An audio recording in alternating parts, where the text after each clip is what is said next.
ભાવનગરની કરીએ તો એક્સાઇઝ મુદ્દે મહિનાથી પણ વધુ સમયથી કેન્દ્ર સરકાર સામે દેખાવ કરી રહેલા સોની વેપારીઓએ ભાવનગરમાં અનોખો વિરોધ કર્યો છે। ભાવનગરના સોની વેપારીઓએ ભિક્ષા માંગીને વિરોધ વ્યક્ત કર્યો છે। આ સોની વેપારીઓએ ભિક્ષામાં મળેલા રૂપિયાનો મની ઓર્ડર નાણાપ્રધાન જેટલીને મોકલશે। તો છેલ્લા 34 દિવસથી દેશમાં સોની વેપારીઓ પોતાના કામ ધંધા બંધ રાખીને સરકાર સામે વિરોધ દર્શાવી રહ્યા છે। ત્યારે આજે ભાવનગરની મુખ્ય બજારમાં મોટી સંખ્યામાં સોની વેપારીઓએ हाथ कटोरा लईने भिक्षा मांगवा माटे निकली गया था।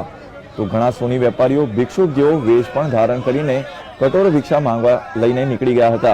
तो केटलाक रस्तामां आवती कारना कांच साफ करीने तो वળી केटलाक रोड पर दौड़ता दौड़ता तो वળી दुकाने दुकाने जईने भिक्षा मांगी हती।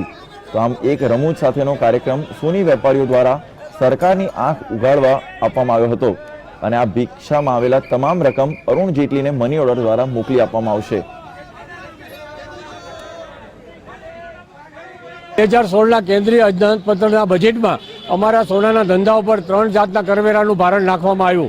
एक्साइज ड्यूटी 1%, टीसीएस 1% अने पान कार्डनी लिमिट 5 लाखनी बदले 2 लाखनी करी देवामां आवी। आ त्रणेय जातनी कायदा अमारा धंधार्थीओने खूब ज हैरानगति करे एवा अने खूब ज मुश्केली पमाड़े एवा छे। एना विरोधमां अमे ज्यारथी केन्द्रीय अंदाजपत्र रजू थयुं त्यारथी आज दिवस सुधी 34 दिवसथी हड़ताल पर छीए।